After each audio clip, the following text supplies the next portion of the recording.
Écoutez, au niveau de Banque Safa, bon, d'abord nous étions présents en 2014 et 2016 sous l'enceinte de Dax Safa. Donc on sait un peu le marché comment il est et qu'est-ce que nous avons fait au niveau de ces éditions-là. Bon, aujourd'hui, nous tablons sur 300 financements et puis on va voir le marché, c'est-à-dire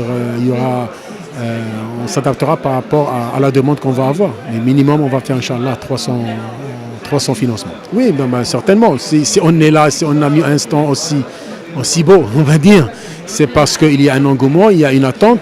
Aujourd'hui, on va dire, les banques participatives ou bien les produits participatifs viennent pour démocratiser, on va dire, l'offre de financement automobile, dans la mesure où c'est une offre aujourd'hui qui vient en plus par rapport aux offres classiques et qui est destinée surtout à une clientèle qui avant ne prenait pas de crédit classique.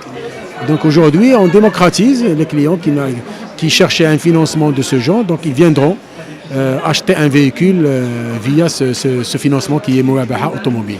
La différence en général entre tout ce qui est financement participatif et classique, peut-être la finalité est la même parce que c'est un véhicule qui sera acheté, etc. Mais dans le process de gestion, il est totalement différent. Nous, quand on achète le bien, on achète d'abord avec toute transparence. C'est-à-dire que si j'arrive à avoir une ristourne de chez un concessionnaire, je les répercute au client et le client le sait. Ça, c'est très important. Donc, il y a une transparence totale. Il n'y a pas donc, de convention, on va dire, sous la table. Non. Donc, une transparence totale.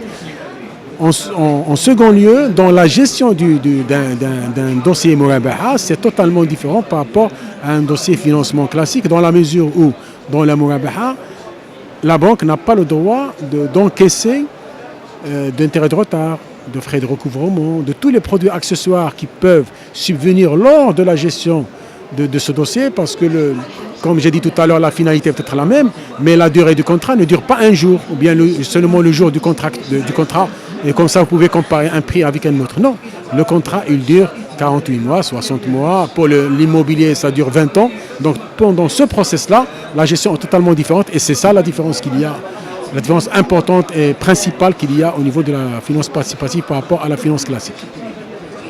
Encore une fois, si on n'était pas confiant, aujourd'hui, la Banque Safa, elle compte à peu près maintenant 30 agences donc, au Maroc. Nous sommes présents dans pratiquement toutes les villes et nous investissons. Donc si on n'a pas d'abord notre connaissance du marché en tant que Banque Safa, donc nous étions là, on sait un peu les attentes des clients. Et donc l'engouement, il est là. Maintenant, les offres qu'on va avoir et les contrats qu'on va mettre sur le marché, on est aussi en contact avec la Banque centrale et par le biais de la Banque centrale, MJC Emile Ala, pour donner, on va dire progressivement, des nouveaux contrats, tels que l'Ijara, tels que les contrats d'investissement, tels que d'autres contrats de Musharaka, etc. Écoutez, je sais que l'Ijara et les contrats d'investissement sont dans un stade bien avancé. Par contre, les contrats de Mudaraba, Musharaka, etc., on n'a pas encore de visibilité sur ça.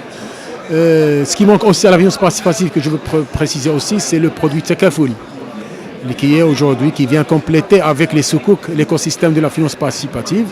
Et les produits Takafoul ne dépendent ni du Banque Maghreb, ni des banques participatives. Ça dépend surtout de la CAPS et du Conseil supérieur de l'LMA et bien sûr des pouvoirs publics qui normalement qui sont en train de travailler dessus pour compléter l'offre participative. Voilà.